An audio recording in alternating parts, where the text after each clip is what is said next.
तो hello everyone, revision में आपका फिर से स्वागत है। उम्मीद है दोस्तों आपकी तैयारी जोरों शोरों से और शानदार चल रही होगी। तो दोस्तों हाल ही में वार्ड आया, वार्ड बॉय की भर्ती होने वाली है, जिसमें आपके इंग्लिश के 20 प्रश्न पूछे जाएंगे। साथ ही साथ अमीन पटवारी के भी यहाँ पर भर्ती परीक्षा होगी, जिसमें भी इंग्लिश के 10 प्रश्न पूछे जाएंगे। तो इन सभी के लिए मैं इंग्लिश की प्रैक्टिस सेट लेकर आ रहा हूँ, जिसमें आप सिर्फ और सिर्फ एमसीक्यू ही नहीं बल्कि उसके संबंधित और अन्य जानकारी भी देखेंगे। तो आपको एक एमसीक्यू के पीछे लगभग 10 एमसीक्यू के बराबर कंटेंट मिलने वाला है। तो दोस्तों इसी प्रकार की वीडियोस अगर आपको चाहिए तो मुझे वीडियोस को आपको लाइक, शेयर एंड सब्सक्राइब करना होगा, तभी आने वाली वीडियोस की नोटिफिकेशन आपको मिल पाएंगी। तो चलिए बिना किसी देरी के बढ़ते हैं हमारे आज के वीडियो की ओर। हाँ तो चलिए दोस्तों, आज है हमारा प्रैक्टिस सेट नंबर 4 और हम हर प्रैक्टिस सेट में नए नए प्रकार के क्वेश्चन करते हैं, जिससे आपके आने वाले एग्जाम में किसी भी टाइप का प्रश्न पूछे आपसे 110% बनने वाला है। और इस प्रकार की वीडियो आपको यूट्यूब में कहीं भी नहीं मिलने वाली। तो मैं आपके लिए मेहनत कर रहा हूँ, तो आपको भी मेरी फीस आपको देनी होगी।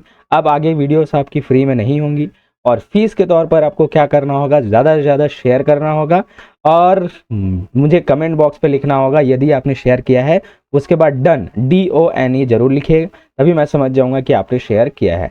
मुझे क्योंकि यूट्यूब स्टूडियो में पता चल जाता है कि कितने लोगों ने शेयर किया है या नहीं, इसलिए मेरी आपको फीस देना तो बनता है अगर आपको मेरी वीडियोस पसंद आ रही है। और आप स्क्रीनशॉट भी मेरे पर्सनल टेलीग्राम चैनल पर सेंड कर सकते हैं कि हमने शेयर किया है, मुझे और भी अच्छा लगेगा। ठीक है, आप मुझे पर्सनली भी वहाँ टेलीग्राम में अपना स्क्रीनशॉट मुझे भेज सकते हैं। ये चीज़ें मुझे क्या है और मोटिवेट करती हैं कि आपके लिए इस प्रकार के मैं वीडियोस कंटिन्यू लाते रहूँ। अदरवाइज मैं अदर सब्जेक्ट में चले जाऊँगा, क्योंकि अगर आपको चीज़ें पसंद ही नहीं आ रही है तो मुझे क्या मतलब इन सभी चीज़ों को बनाने से। लेकिन अगर पसंद आ रही है तो आपको मेरी फीस देनी होगी। ठीक है, इतनी कंजूसी अच्छी बात नहीं है। चलिए, आज प्रैक्टिस सेट नंबर 4 है, जिसमें हम 20 प्रश्न देखेंगे, लेकिन 20 प्रश्न के साथ में आपको अदर कंटेंट भी मिलने वाले हैं। चलिए देखते हैं बिना किसी देरी के। देखिए, हमारा पहला क्वेश्चन है, choose the correct opposite word. इस द सेंस विलोम शब्द आपको चुनना है ना, जिसे एंटोनिम्स भी कहते हैं, फॉर द गिवन वर्ड। देखिए यहाँ पर हिंदी में भी मैंने लिख दिया है। प्रश्न परीक्षा में आपको ये सभी हिंदी में देखने को नहीं मिलेंगे, इसलिए आप अभी से इन्हें समझ जाइए। तो देखिए, वर्ड दिया है नॉलेज, तो नॉलेज का आपको विपरीतार्थ शब्द बताना है, अपोजिट वर्ड बताना है। तो देखिए, नॉलेज का मतलब क्या होता है? नॉलेज का मतलब होता है ज्ञान। तो ज्ञान का उल्टा क्या हो जाएगा? अज्ञान होगा। चलिए देखते हैं कौन कौन से में। पहला है विजडम। विजडम का मतलब भी क्या होता है? ज्ञान ही होता है ना, या फिर बुद्धि होती है।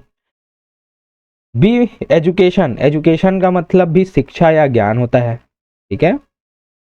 तीसरा देखते हैं इग्नोरेंस, इग्नोरेंस का मतलब होता है अशिक्षा या अज्ञान। और चौथा देखते हैं बुद्धि, इंटेलिजेंस का मतलब होता है बुद्धिमत्ता। ठीक है। तो देखिए दोस्तों, नॉलेज का उल्टा यहाँ पर क्लियरली आपको दिखेगा, ज्ञान का उल्टा अज्ञान। In the mains option number C यहाँ पर करेक्ट होगा। ठीक है। चलिए और देखते हैं हम जानकारी, क्योंकि मैंने कहा है एक एमसीक्यूज के पीछे आपको लगभग 10 एमसीक्यूज का मैं नॉलेज दूंगा। तो देखिए, जैसे कि नॉलेज मैंने कहा, तो नॉलेज का अपोजिट और क्या होता है? इग्नोरेंस, ये हमने देख लिया है। फिर मेरिट, मेरिट का मतलब होता है गुण, तो गुण का उल्टा हो जाएगा अवगुण, जिसे कहते हैं डीमेरिट। तो मेरिट का हो जाएगा डीमेरिट। मॉर्टल का मतलब होता है नश्वर, तो इसका हो जाएगा इमॉर्टल, अर्थात अमर। ठीक है। ऑप्टिमिस्ट, ये बार बार पूछा जाता है, ऑप्टिमिस्ट है ना, तो इसका मतलब होता है आशावादी। और एक होता है पेसिमिस्ट, जिसका होता है निराशावादी। ये बार बार क्वेश्चन बनता है। ठीक है।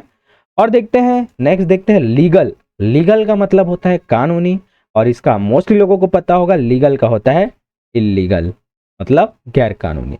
फिर देखते हैं पोलाइट, पोलाइट का मतलब होता है विनम्र, ही इज टू पोलाइट बोलते हैं ना, तो इसका विपरीत हो जाएगा rude, you are too rude बोलते हैं ना, तो ये हो जाएगा अशिष्ट या इम्पोलाइट। तो देखिए यहाँ पर मैंने सिर्फ एमसीक्यूज नहीं बल्कि उससे संबंधित और भी एमसीक्यूज मतलब विलोम शब्द दे दिए, तो आपकी इसी प्रकार से तैयारी कंटिन्यू चलते जाएगी।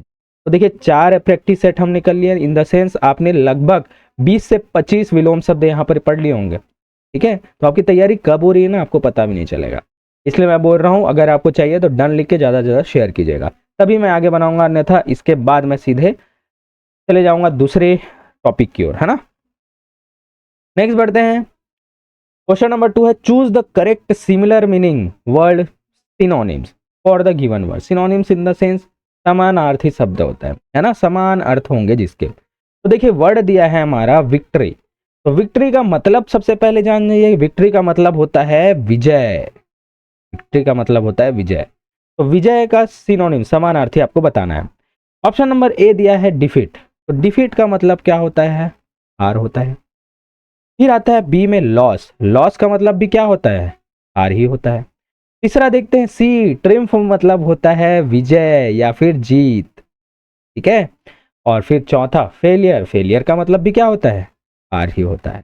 तो दोस्तों अन्य तीनों का मतलब हार होगा और सिर्फ समानार्थी में विक्ट्री का समानार्थी हो जाएगा ट्रिम्फ, मतलब विजय, ठीक है। चलिए और देखते हैं समानार्थी शब्द। देखिए विक्ट्री का हमने जीत देख लिया है ना, जिसका होता है ट्रिम्फ, और इसी को बोलते हैं सक्सेस। सक्सेस भी इसी का समानार्थी है। ब्रेव का समानार्थी कौन कौन सा होता है? ब्रेव मतलब होता है बहादुर। तो वैलियंट यानी भी बहादुर होता है, और करेजियस भी और मतलब भी क्या होता है? बहादुर होता है। डेंजरस, डेंजरस का मतलब होता है खतरनाक।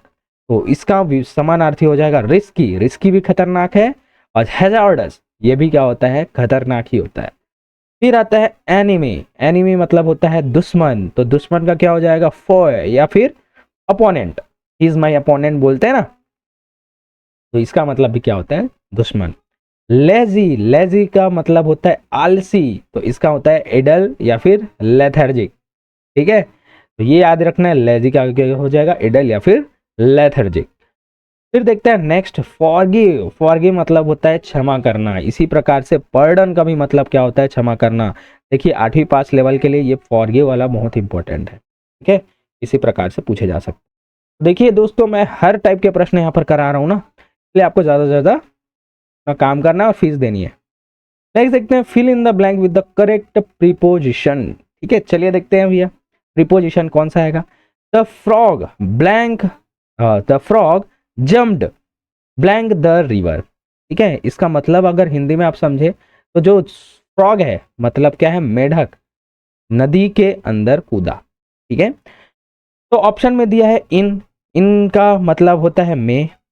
इनटू, इनटू का मतलब भी होता है में। ऑन, ऑन का मतलब होता है पर, है ना। और एट का मतलब भी क्या होता है? पर। तो देखिए the frog jumped blank in the blank the river मतलब वो नदी में कूदा। नदी में कूदा इन द सेंस यहाँ पर ऑन नहीं आएगा ना ही एट आएगा। ऑन का मतलब कब होता है? जब कोई चीज सरफेस के ऊपर रखी हो तब क्या होता है? ऑन का मतलब होता है, ऑन का यूज होता है ना। चलिए अब इन और इनटू में हमको देखना है कि कौन सा आएगा। तो देखिए दोस्तों इन का प्रयोग तब होता है जब कोई चीज पहले से अंदर हो, पहले से अंदर हो, ठीक है। और इनटू का मतलब कब होता है? मतलब क्या होता है? जब वस्तु बाहर से लेकर अंदर जाए, बाहर से अंदर जाए, ठीक है। तो देखिए दोस्तों यहाँ पर जो फ्रॉग है जमीन में सतह में है और उसके बाद कहाँ? नदी में छलांग मार रहा है। इसका मतलब बाहर से लेकर अंदर जा रहा है, इसलिए हम क्या लगाएंगे? ऑप्शन नंबर बी इनटू लगाएंगे, इनटू, ठीक है। तो यहाँ पर आंसर आ जाएगा the frog jumped into the river, ठीक है।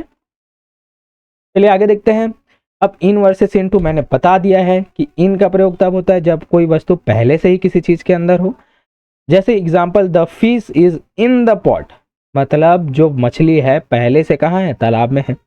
दूसरा है इनटू का प्रयोग तब होता है जब वस्तु बाहर से अंदर की ओर गति करे, है ना। जैसे ही जम्प्ड इनटू द वेल, मतलब वो कुएं के अंदर कूद गया, बाहर से लेकर अंदर, ठीक है। ये चीजें उम्मीद है आपको 100% समझ में आएगी। अब इन और इनटू पूछा ना, 100% आपके सही जवाब आएंगे, ठीक है।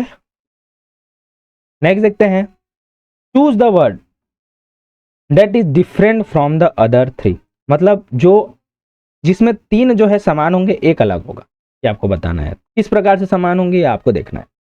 ऑप्शन दिया है ए पेन, बी दिया है पेंसिल, सी दिया है बुक और डी दिया है स्कूल। तो किस प्रकार से ये तीनों एक समान है और एक अलग है? तो देखिए दोस्तों option number A pen, pencil और बुक ये सभी स्टेशनरी के समान है ना। जहाँ पर हम बुक स्टोर में स्टेशनरी में ले सकते हैं पेन, पेंसिल और बुक्स। लेकिन जो स्कूल है ये क्या है? एक स्थान का नाम है, इसलिए ये जो बाकी तीन है ये सेम है, सिर्फ और सिर्फ चौथा डी स्कूल बाकियों से अलग है, ठीक है। इसी प्रकार से और मैं आपको बताता हूं, इसे कहते हैं ऑड वन आउट, है ना। इस तरह के प्रश्नों में आपको दिए गए विकल्पों में से एक को चुनना होता है, ये तो आपको पता है, ठीक है। ये सभी चीजें मैंने बता दी। जैसे और एग्जांपल आप देखें, एप्पल, मैंगो, बनाना और पोटैटो में कौन सा अलग है?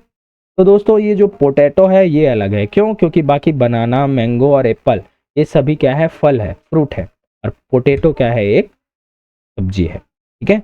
अब देखिए, रायपुर, भोपाल, रांची और छत्तीसगढ़, इन चारों में से कौन सा अलग है? तो देखिए आप देखेंगे, रायपुर बोले और भोपाल बोले और रांची बोले, ये सभी राजधानियां हैं, जबकि छत्तीसगढ़ क्या है? एक राज्य है, इसलिए वो अन्य चारों से अलग हुआ, ठीक है। उम्मीद है ये चीजें आपको समझ में आ गई होंगी। नेक्स्ट देखते हैं, choose the correct form of the verb, क्रिया का सही रूप आपको बताना है ना। तो क्वेश्चन है, he has blank his work, तो ऑप्शन में दिया है डू, बी दिया है डिड, सी दिया है डन, या डी दिया है डू। तो देखिए यहाँ पर जब हेल्पिंग वर्ब एक तो सहायक क्रिया लगी है हैज, तो एक टेंस को आपको पता होना चाहिए जिसमें लगता है सब्जेक्ट प्लस हैज या हैव, हैज या हैव प्लस वर्ब का लगता है थर्ड फॉर्म प्लस लगता है ऑब्जेक्ट, तो ये होता है present perfect tense, present perfect tense, ठीक है, परफेक्ट टेंस। तो इसमें क्या होता है, कोई चीजें हो चुकी होती हैं, जैसे लास्ट में चुका है, चुकी है, चुके हैं आता है, तो प्रेजेंट परफेक्ट टेंस का प्रयोग किया जाता है ना, जो घटनाएं हाल ही में हुई है। जैसे यहाँ पर बोला है he has blank his work, मतलब उसने यहाँ पर डू का फॉर्म आया है, इसका मतलब है करना। तो देखिए यहाँ पर क्या आना चाहिए, हैज लगा है तो वर्ब का थर्ड फॉर्म लगना चाहिए, क्योंकि इस स्ट्रक्चर में यही बोलता है ना, जो कार्य हो चुका है। तो वर्ब का थर्ड फॉर्म मतलब डू का थर्ड फॉर्म क्या होता है? डू का देखिए, डू का फर्स्ट फॉर्म डू होता है, सेकेंड फॉर्म होता है डिड, थर्ड फॉर्म क्या होता है? डन होता है। इसलिए हमारा वर्ब का थर्ड फॉर्म मतलब डन लगेगा, तो हैज के साथ क्या लग जाएगा? Done his work. तो he has done his work यहाँ पर करेक्ट होगा, ठीक है। अब देखिए हैज और हैव की बात आ गई, तो हैज और हैव कहाँ कहाँ लगता है ये भी मैं आपको बता देता हूँ। देखिए हैज किसके किसके पास लगेगा, तो देखिए हैज जो है ना, लास्ट में एस है, इसका मतलब सिंगुलर, आप याद रखते हैं सिंगुलर का मतलब होता है एक वचन। तो जितने भी एक वचन वाले चीजें हैं, जैसे ही, शी, इट, या कोई भी नेम ले लो आप, राम, श्याम, गीता, मोहन, ये सभी के साथ हैज लगेगा। लेकिन हैव जो है ये प्लूरल मतलब बहुवचन के साथ लगेगा, बहुवचन के साथ। अब बहुवचन में देखिए एक चीज आपको अपवाद है वो देखने को मिलेंगी, ये है आई। सिर्फ और सिर्फ आई के साथ हैव लगता है, और बाकी जितने भी प्लूरल है जैसे हम, वी, यू या दे, ये सभी के साथ क्या लगेगा? हैव लगेगा। उम्मीद है आपको चीजें समझ में आ गई हो, ठीक है। चलिए और देखते हैं, ये सभी चीजें यहाँ पर मैंने दे दी हैं, है ना, किसके किसके साथ क्या लगेगा, आप एग्जाम्पल देख सकते हैं। जैसे कि मैंने बताया हैज का प्रयोग सिंगुलर के साथ होता है, जैसे ही, सी, इट सिंगुलर नाउन के साथ। वहीं हैव का प्रयोग आई, वी, यू, दे और कितने भी प्लूरल नाउन है आपके साथ लगेंगे। एग्जाम्पल देखते हैं, जैसे I have eaten my food, तो देखिए आई के साथ क्या लगा? हैव लगा, और इटन वर्ब का थर्ड फॉर्म लगाना था प्रेजेंट परफेक्ट टेंस में, है ना, और माई फूड इस प्रकार से लगेगा। सी जैसे सिंगुलर है तो इसके साथ क्या लगा है? हैज लगा है, और वर्ब का थर्ड फॉर्म तो लगेगा ही, तो रिटर्न अ लेटर, ठीक है। उम्मीद है चीजें आपको समझ में आई होंगी। तो प्रेजेंट परफेक्ट टेंस में हमारा स्ट्रक्चर हो जाता है, पहले सब्जेक्ट होता है, फिर हैज और हैव का प्रयोग होता है, और वर्ब का तीसरा फॉर्म, ठीक है। चलिए आगे देखते हैं, वॉइस से संबंधित क्वेश्चन है। तो देखिए जो वर्ड आया वर्ड बॉय में है ना, बहुत ही कम चांसेस है वॉइस से क्वेश्चन पूछने की, लेकिन अगर एकदम ज़्यादा ही टफ पूछना हुआ तो वॉइस से क्वेश्चन वो पूछ सकते। फिर भी मैं आपको यहाँ पर से बता दूंगा कि आपको प्रश्न को सॉल्व कैसे करना। चलिए यहाँ पर दो वॉइस के दो प्रकार होते हैं, एक एक्टिव वॉइस से पेसिव वॉइस में बदलना, मतलब सामान्य से पेसिव वॉइस में बदलना। तो देखिए सामान्य वर्ड कैसे होते हैं, सेंटेंस कैसे जमे होते हैं, पहले सब्जेक्ट होता है, फिर वर्ब होता है, फिर ऑब्जेक्ट होता है। लेकिन वॉइस में हम क्या करते हैं, देखिए सब्जेक्ट का मतलब होता है कर्ता, वर्ब का मतलब होता है क्रिया, और उसके बाद जो अदर बचा उसको हम लेते हैं, ठीक है। वॉइस में क्या होता है, जस्ट उल्टा हो जाता है। सबसे पहले हम ऑब्जेक्ट लगाते हैं, ठीक है, प्लस उसके साथ जो भी हेल्पिंग वर्ब मतलब सहायक क्रिया जो भी लगी वो लगाएंगे। उसके बाद वर्ब का क्रिया का तीसरा रूप लग जाता है, और उसके बाद बाई लग जाएगा और उसके बाद ऑब्जेक्ट लग जाएगा, ठीक है। सॉरी, सब्जेक्ट आ जाएगा, ऑब्जेक्ट की जगह में सब्जेक्ट, देखिए सब्जेक्ट लास्ट में आ जाएगा, ऑब्जेक्ट पहले आ जाएगा। इस प्रकार से वॉइस बनती है। तो देखिए ऑब्जेक्ट, सब्जेक्ट, वर्ब और ऑब्जेक्ट। तो देखिए the cat killed the mouse, ये एक्टिव वॉइस में है, इसको पैसिव वॉइस में चेंज करना है। इसका मतलब ऑब्जेक्ट को पहले लाना है, मतलब द माउस सबसे पहले आ जाएगा। तो द माउस सबसे पहले सभी में है, ये भैया सभी में है। उसके बाद हेल्पिंग वर्ब लगेगी, सहायक क्रिया लगेगी। देखिए द कैट किल्ड है तो ये पास्ट टेंस में है, तो पास्ट टेंस में क्या लगता है, इसमें वास और वर लगता है, ठीक है, टेंस के अकॉर्डिंग। ये चीजें वॉइस ना पूरे एक दिन की क्लास है, लेकिन मैं आपको शॉर्ट में समझाना चाह रहा हूं, ठीक है। तो देखिए सबसे पहले द माउस आ गया, तो द माउस मैंने लिख दिया, ठीक है। इसके बाद बताइए माउस के साथ वास लगेगा या वर। देखिए सिंगुलर के साथ वॉस लगता है और प्लूरल मतलब बहुवचन के साथ वर लगता है। तो द माउस क्या है, सिंगुलर है, इसलिए इसके साथ क्या लगेगा, वॉस लगेगा। वॉल्स लगा मतलब हेल्पिंग वर्ब लग गया। अब वर्ब का थर्ड फॉर्म हमको लगाना है, तृतीय फॉर्म लगाना है। तो वर्ब का थर्ड फॉर्म यहाँ पर देखिए, वर्ब क्या था, किल, किल का थर्ड फॉर्म ही लगा था यहाँ पर किल्ड, तो यहाँ पर भी हमको क्या लगा देना है, किल्ड ही लगा देना है, क्योंकि वर्ब का थर्ड फॉर्म पहले से है। उसके बाद लगाना था हमको बाई, और उसके बाद सब्जेक्ट क्या था, द कैट, तो द कैट को लग देंगे। इस प्रकार से हमारा बन गया the mouse was killed by the cat. तो the mouse was killed by the cat यहाँ पर ऑप्शन नंबर बी में दिया है, इसलिए करेक्ट होगा। देखिए यहाँ पर वॉइस से आपके क्वेश्चन वर्ड आया और वर्ड बाय में बनने के बहुत कम है। आमीन पटवारी के लिए मैं सिंपल से एक सेपरेट वीडियो लाऊंगा जिसमें वॉइस पढ़ेंगे, जिसमें टेंस पढ़ेंगे, क्योंकि वहां थोड़ा लेवल अप यहाँ पर देखने को आपको मिल सकता है। चलिए आगे देखते हैं। ये सभी नियम यहाँ पर मैंने लिख दिए हैं, आप अच्छे से पढ़िएगा। इसकी पीडीएफ मैं अपने टेलीग्राम चैनल पर डाल दूंगा, ठीक है। ये सभी चीज़ें मैंने यहाँ पर समझा रखी है। चलिए नेक्स्ट देखते हैं क्वेश्चन टैग। तो इससे पहले वाले वीडियो में मैंने क्वेश्चन टैग के बारे में पढ़ा लिया है। उम्मीद है इसका आंसर आप 100% देंगे। चलिए कमेंट बॉक्स पे दीजिए इसका आंसर क्या होगा, ठीक है।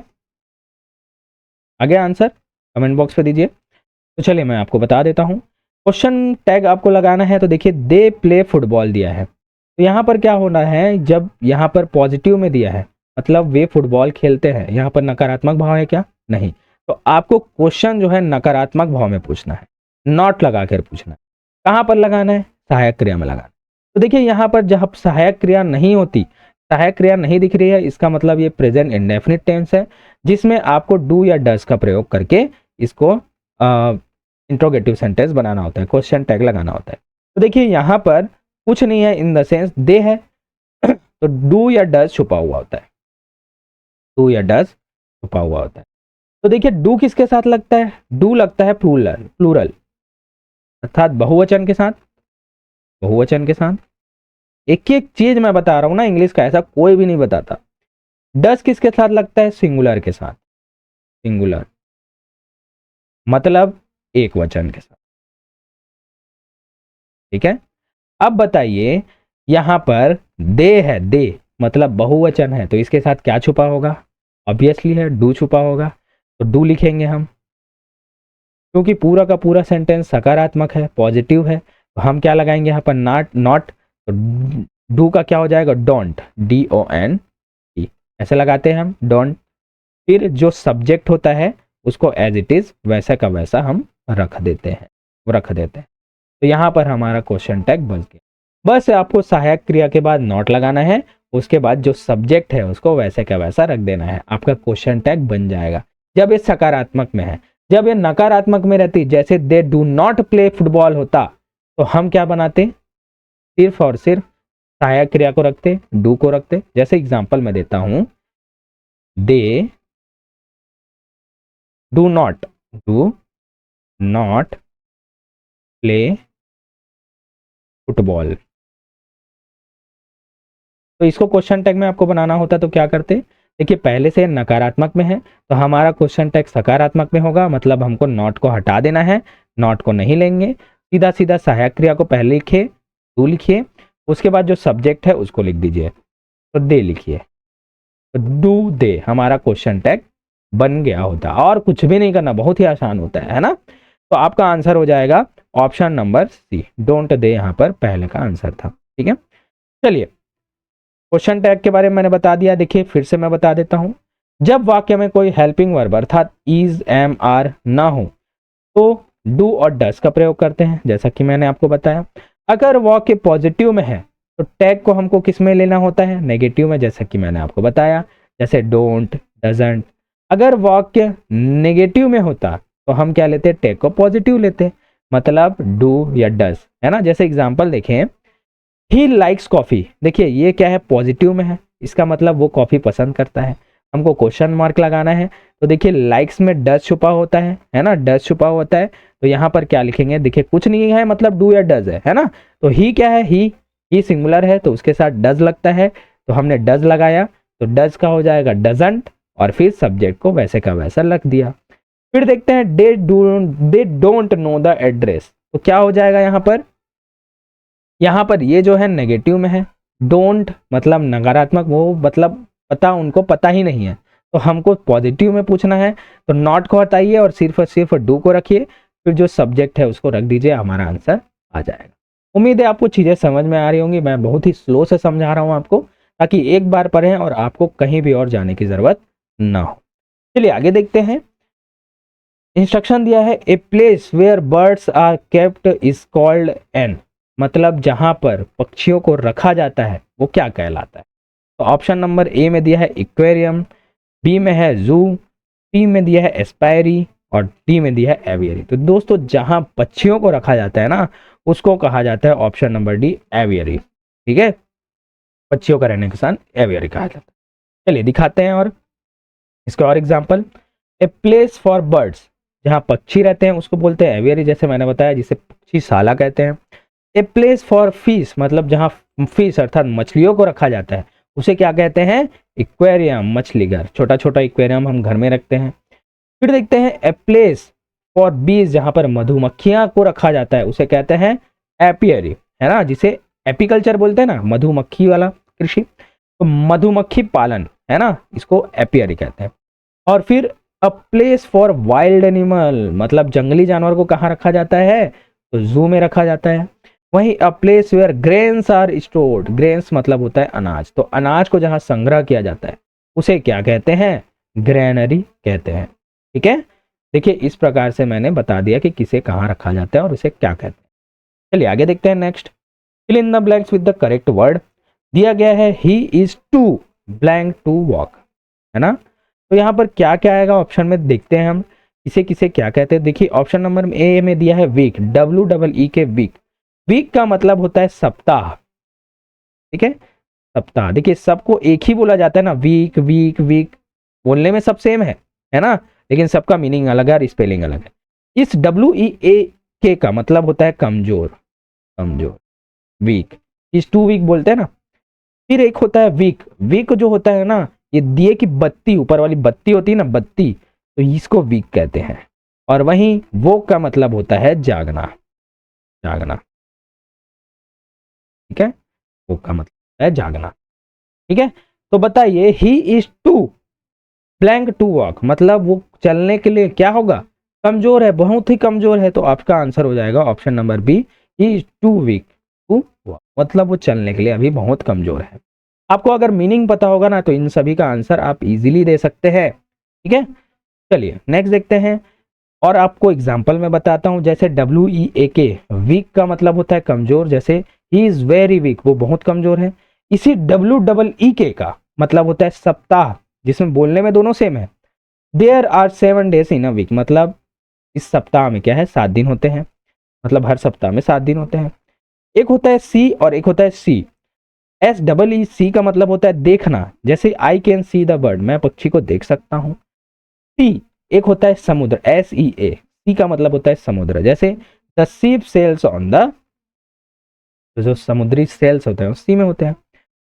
फिर है राइट और राइट, तो एक राइट होता है are I G S T, जिसका मतलब होता है राइट और लेफ्ट वाला पढ़े होंगे ना, तो यू आंसर इज राइट। यहाँ पर क्या है, एक सही होता है और एक दायां होता है, लेफ्ट और राइट पढ़े होंगे आप, और एक है राइट और रॉन्ग वाला, तो दोनों में यही आता है स्पेलिंग। तो देखिए यहाँ पर बोला है your answer is right, in the sense आपका जो आंसर है वो सही है। फिर एक होता है राइट, राइट का मतलब होता है लिखना, मतलब प्लीज राइट योर नेम, मतलब अपना नाम यहाँ पर आप देखिए। यहाँ पर समान ध्वनि वाले शब्द भी मैंने करा रखे हैं। तो इस प्रकार से प्रैक्टिस सेट से ही आपकी पूरी तैयारी हो जाएगी। चलिए नेक्स्ट देखते हैं। डिग्री, डिग्री मैंने बता रखा है, एक होता है पॉजिटिव, दूसरा होता है कॉम्परेटिव, तीसरा होता है सुपरलेटिव। अब तक तो आपको रटा गया होगा, ठीक है। Ram is blank than Shyam दिया है, तो जहां पर देन लगता है वहां पर कौन सी डिग्री होती है मैंने बता रखा है। जहां पर देन का यूज होता है वहां पर कॉम्परेटिव डिग्री होती है। तो कॉम्परेटिव डिग्री में क्या लगेगा, टॉल, टॉलर या टॉलेस्ट या मोर टॉल। तो दोस्तों यहाँ पर क्या लगेगा, ऑप्शन नंबर बी टॉलर। यहाँ पर दो लोगों की कंपेयर की जाती है। तो जैसे Ram is taller than Shyam, Ram जो है श्याम से लंबा है, तो वहां पर कॉम्परेटिव डिग्री अर्थात टॉलर आएगा करेक्ट आंसर। चलिए आगे देखते हैं। कॉम्परेटिव डिग्री में होता क्या है, वाक्य में जब दो लोगों या वस्तु के बीच तुलना होती है तो अक्सर देन शब्द का प्रयोग होता है, मैंने बता दिया। मतलब जहां पर आपको देन दिखा, इसका मतलब आप सीधा मारेंगे कि वो कॉम्परेटिव डिग्री है, ठीक है। देन के पहले हमेशा एडजेक्टिव की कॉम्परेटिव डिग्री अर का प्रयोग होता है। देखिए अर, ये अर मोस्टली आपको देखने को मिलेगा। जैसे कॉम्परेटिव डिग्री में देखिए टॉलर, अर दिखा आपको, इसलिए हमने सीधा टिक मार दिया। तो कॉम्परेटिव में अर मोस्टली दिखता है। एग्जाम्पल में देखिए my mouse is bigger than, my mouse is bigger than yours. तो देखिए अर आया यहाँ पर और यहाँ पर देन आया, इसका मतलब ये कॉम्परेटिव डिग्री है। फिर this book is more interesting than that one, तो यहाँ पर देखिए अर के जगह में क्या है, मोर लगा दिया, मोर या मोस्ट, इस प्रकार से भी मैं एग्जाम्पल दे चुका हूँ। ये मोर इंटरेस्टिंग, तो यहाँ पर अर दिख गया, मोर, ठीक है। तो यहाँ पर क्या हो जाएगा, देन यहाँ पर लगा, इसका मतलब ये भी कॉम्परेटिव डिग्री। फिर देखते हैं iron is heavier than cotton, मतलब जो लोहा है ना वो रुई से भारी होता है। तो देखिए यहाँ पर अर दिखा और देन दिखा, मतलब कॉम्परेटिव डिग्री ये, ठीक है। चलिए आगे देखते हैं। Which of the following is an imperative sentence. देखिए सेंटेंस के प्रकार के भी क्वेश्चन हम करेंगे। इंपरेटिव का मतलब होता है आज्ञा सूचक, जहां पर आज्ञा वाली बात की जाती है ना, जैसे किसी को कमांड दिया जाता है। तो प्रश्न पहला में ऑप्शन ए में पूछा है व्हाट इज योर नेम, तो यहाँ पर क्या पूछा जा रहा है, क्वेश्चन कर रहा है, देखिए क्वेश्चन मार्क है, तो यहाँ पर आज्ञा वाली बात है क्या, नहीं। He is a good boy, मतलब सामान्य से बता रहा है कि वो अच्छा लड़का है, तो ये सामान्य सेंटेंस होगा, तो ये आज्ञा वाली बात नहीं है। फिर देखते हैं सी में प्लीज ओपन द डोर, तो देखिए यहाँ पर बोला जा रहा है कि जाइए और प्लीज कृपया करके दरवाजा खोल दिए, मतलब एक बात कही जा रही प्लीज यार वो कर दो, तो ये क्या है, आज्ञा वाली बात है। तो ये हो जाएगा option number C correct. D में दिया है व्हाट अ लवली डे, कितना सुंदर दिन है, यहाँ पर कहीं भी आज्ञा दिख रही है, तो सामान्य सेंटेंस है, तो ये भी हमारा आंसर नहीं होगा। तो ऑप्शन नंबर सी यहाँ पर करेक्ट होगा, ठीक है। चलिए आगे देखते हैं हम नेक्स्ट।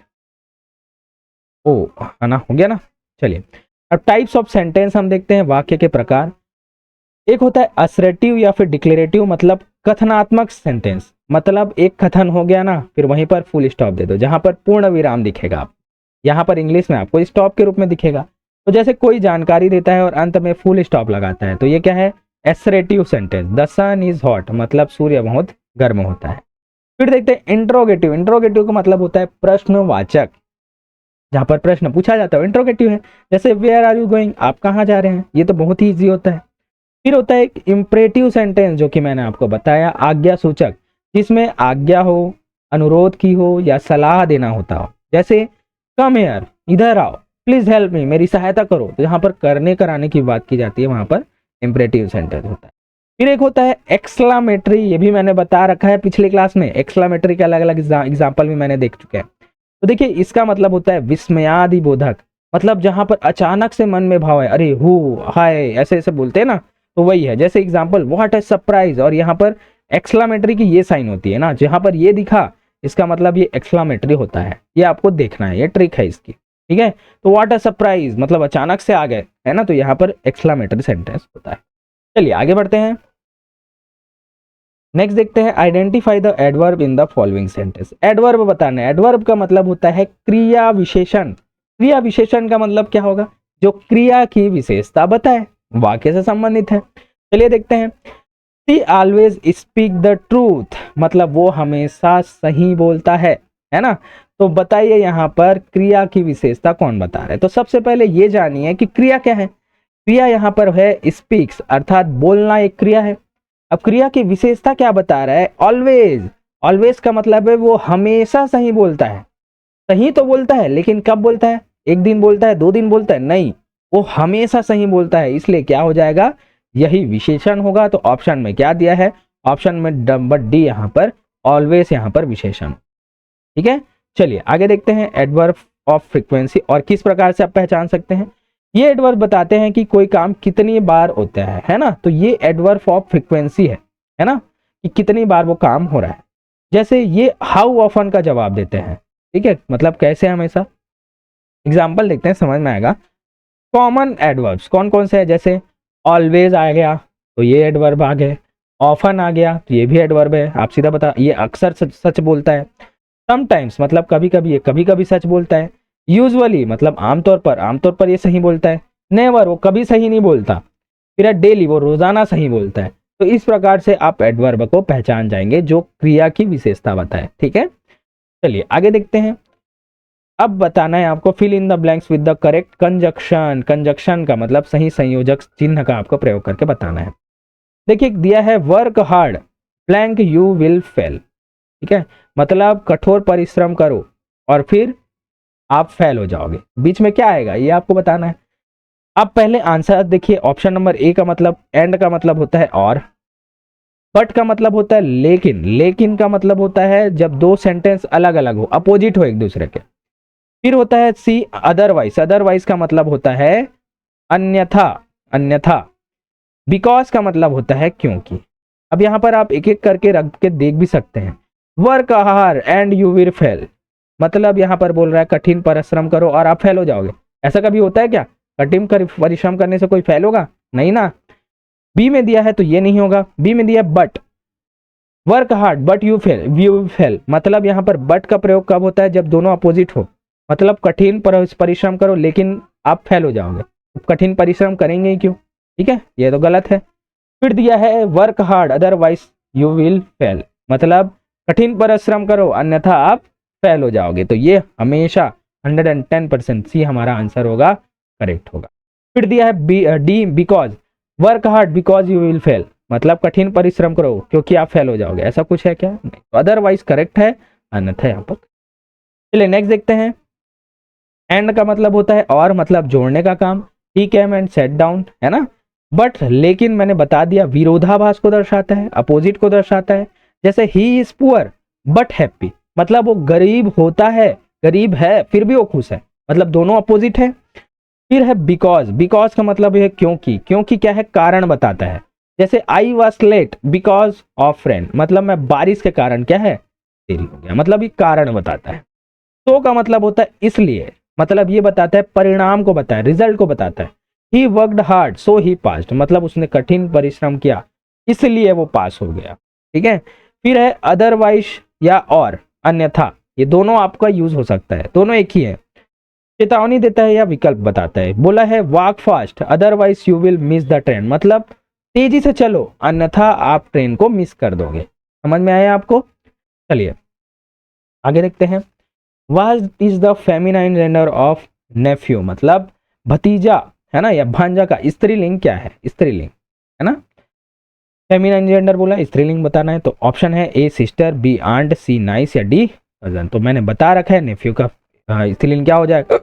ऑप्शन नंबर सी नाइस हो जाएगा। ठीक है, चलिए और देखते हैं इसका अलग एग्जाम्पल। नेफ्यू का क्या हो जाएगा? नाइस हमने पढ़ लिया है। मॉन्ग का क्या होता है? भिक्षु, तो इसका हो जाएगा भिक्षुणी अर्थात नन, तो मॉन्ग का होता है नन। विजार्ड, विजार्ड का मतलब होता है जादूगर, और वहीं इसका जो फेमिनाइन जेंडर हो जाएगा विच, मतलब होता है जादूगरनी। बैचलर, बैचलर का मतलब होता है कुंवारा, तो स्पिंस्टर यानी होता है कुंवारी, स्पिंस्टर। ठीक है, फिर आता है होस्ट, होस्ट मतलब होता है मेजबान, पुरुष होता है। तो पुरुष अगर मेजबानी कर रहा है तो होस्ट बोलते हैं, और यहां पर अगर महिला मेजबानी कर रही है तो उसे बोलते हैं हॉस्टेस। ठीक है, ये सभी चीजें आपको याद रखनी होगी। तो इस प्रकार से यदि आप चौथा सेट पढ़ रहे हैं तो लगभग आप अभी तक 25 से 30 यहाँ पर जेंडर से संबंधित क्वेश्चन भी देख चुके होंगे। चलिए नेक्स्ट देखते हैं। इट ब्लैंक रेन टुडे, तो क्या आएगा? आपको ऑप्शन से देखना है। ऑप्शन में ए दिया है शुड, शुड का मतलब होता है ना चाहिए, हाँ चाहिए। मस्ट का मतलब होता है ही चाहिए, करना ही चाहिए। ठीक है, शुड और मस्ट के बारे में मैंने बता रखा है। शुड का मतलब होता है अगर आप किसी को सजेशन दे रहे हो ना तो आपको ये करना चाहिए, तो ये शुड बोल रहे हैं। मस्ट कब होता है, अगर आप बता रहे हो कि ये करना ही चाहिए, है ना, तुम्हें करना ही चाहिए, ये बहुत ही जरूरी है, तो वहां पर क्या लगता है, मस्ट। मे का यूज होता है संभावना में, संभावना में या फिर अनुमति में, अनुमति में, ये दोनों कंडीशन में लगता है। कैन का मतलब होता है क्षमता में, क्षमता में, कि मैं ये कर सकता हूं, आई कैन डू दैट। ठीक है, तो देखिए यहां पर क्या आएगा, तो यहां पर दोस्तों आएगा इट मे रेन, मतलब अभी ये संभावना है कि बरसात हो सकती है, इसलिए आपका ऑप्शन नंबर सी यहां पर करेक्ट होगा। ठीक है, आगे और देखते हैं। तो देखिए मे का मतलब क्या होता है, हो सकता है, जब किसी काम की होने की संभावना हो, है ना, जैसे इट मे रेन टुडे जो कि हमने अभी पढ़ा। माइट का मतलब होता है शायद हो सकता है, जब संभावना बहुत कम हो तब यहाँ पर क्या होता है, माइट का प्रयोग होता है। जैसे ही माइट कम, वो शायद ही आएगा, नहीं लगता हमको आएगा, थोड़ा नेगेटिव पर्पस पे आता है चीजें ऐसे। ठीक है, कैन का मतलब होता है क्षमता बताना, मतलब he can lift with his fall, अरे बहुत बॉडी बिल्डर है वो आराम से उठा लेगा, बोलते हैं ना, तो he can do that, he can lift this fall, मतलब वो आराम से इस बॉक्स को उठा सकता है। फिर देखते हैं शुड, शुड मतलब होता है सलाह देना, मतलब यू शुड स्टडी, यार तुमको पढ़ना चाहिए, ऐसे में थोड़ी ना होगा कुछ, ऐसे में बेरोजगार ही रह जाओगे। ठीक है, तो इस प्रकार से मॉडल्स मैंने भी बता दिए हैं। चलिए आगे देखते हैं। प्लूरल, प्लूरल देखिए पिछले जो एमसीक्यूज में मैंने कराया था, प्लूरल शब्द से भी क्वेश्चन आए थे ना, मैं हर बार इसी प्रकार से कराता हूँ। देखिए choose the correct plural of tooth, तो टूथ का प्लूरल क्या होगा, ऑप्शन ए है टूथ्स, बी है टीथ्स, या टीथ्स, या टीथ। तो दोस्तों टूथ का प्लूरल होगा ऑप्शन नंबर डी, टीथ। ठीक है, TEETH, बस ओ का क्या हो जाएगा, ई। तो देखिए आगे और इसी प्रकार से मैं देखता हूं, तो इसे बोलते हैं इरेगुलर प्लूरल्स। इसमें क्या होता है, कुछ नाउन का प्लूरल बनाने के लिए बीच में वॉवेल मतलब स्वरों को बदल दिया जाता है, जैसे TOOTH को TEETH, प्लूरल बन गया। वो दांत का क्या हो गया, बहुत सारे दांत हो गए, तो डबल ओ की जगह में डबल ई डाल दिया। ठीक उसी प्रकार से फुट का क्या हो जाएगा, डबल ओ की जगह में डबल ई, फीट हो गया। ठीक है, मैन, मैन का प्लूरल हो जाएगा ए के जगह में ई डाल दिया, तो ये हो जाएगा मैन। वुमेन, वुमेन का भी ए के जगह में मैंने क्या डाल दिया, ई डाल दिया, तो ये बन गया। ठीक है, बहुवचन। माउस, तो ओ यू के जगह में मैंने क्या डाल दिया, आई डाल दिया, तो ये बन गया प्लूरल। गूज का क्या हो जाएगा, डबल ओ के जगह में डबल ई, तो ये क्या हो जाएगा, गीज। तो ये इस प्रकार से आप प्लूरल बना सकते हैं। चलिए नेक्स्ट देखते हैं। If you work hard you blank pass, तो क्या हो जाएगा, अगर आप मेहनत करते हो तो आप पास हो जाओगे। तो जहां पर गागेगी है, मतलब फ्यूचर टेंस की बात की जा रही है, तो क्या लगेगा, विल लगेगा, वुड लगेगा, कैन लगेगा, शुड लगेगा। तो दोस्तों आपका आंसर हो जाएगा ऑप्शन नंबर ए। ठीक है, तो यहां पर क्या है, तुम अगर मेहनत करोगे, you if you work hard you will pass. ठीक है, ये हो जाएगा, फ्यूचर इंडेफिनिट टेंस के अंतर्गत आता है। ठीक है, तो इस प्रकार से आप और एग्जांपल देख सकते हैं, जैसे if it rains I will not go to the market, मतलब यदि वर्षा होगी, अगर वर्षा होगी तो मैं मार्केट नहीं जाऊंगा, भविष्य की बात है। If you come here I will help you, मतलब यदि आप यहाँ आते हैं तो मैं आपकी मदद करूंगा। ठीक है, ये फ्यूचर इंडेफिनिट टेंस है, विल और शैल लगता है, तो यहाँ पर विल लगा सकते। चलिए आगे देखते हैं। Identify the silent letter in the word honest, honest पढ़ेंगे कि क्या पढ़ेंगे, तो देखिए इसको सबसे पहली चीज तो HONEST को क्या पढ़ते हैं, ऑनेस्ट पढ़ते हैं, ऑनेस्ट, ऑनेस्ट। ठीक है, तो यहाँ पर ओ से लिया है मैंने, मतलब क्या साइलेंट होगा, H साइलेंट होगा, इसीलिए आपका आंसर हो जाएगा ऑप्शन नंबर ए। यहाँ पर H जो है साइलेंट होता है, हम इसे ऑनेस्ट पढ़ते हैं। और इसी प्रकार से सेंटेंस देखे, जैसे H से हम देखें तो यहाँ पर ऑनेस्ट होगा, और होगा, ऑनर होगा, वाट होगा, वाई होगा। ठीक है, तो देखिए वॉट में क्या है, एच साइलेंट बीट वाला, वाई में हमारा बीच वाला एच साइलेंट होता है। ठीक है, तो इस प्रकार से साइलेंट को आपको पहचानना है। बी में बी साइलेंट कहाँ कहाँ होता है, फॉर्म, थम, डाउट, डेप्थ, इन सभी में बी साइलेंट होता है। एल में देखिए तो काम, टाक, वॉक, हाफ, कहीं भी एल का उच्चारण किया जा रहा है क्या, नहीं, क्योंकि ये साइलेंट है। टी साइलेंट कहाँ होता है, लिसन, ऑफन, कासल, इसी प्रकार से क्या है यहाँ पर टी साइलेंट। ठीक है, चलिए आगे देखते हैं। चूज द करेक्ट प्रोनाउन से है, प्रोनाउन से संबंधित क्वेश्चन है। सर्वनाम है जो कि संज्ञा के बदले आते हैं। तो क्या है, this book is blank, this book is blank है। तो चलिए क्या आएगा, माई आएगा, मी आएगा, माइन आएगा या माइस आएगा।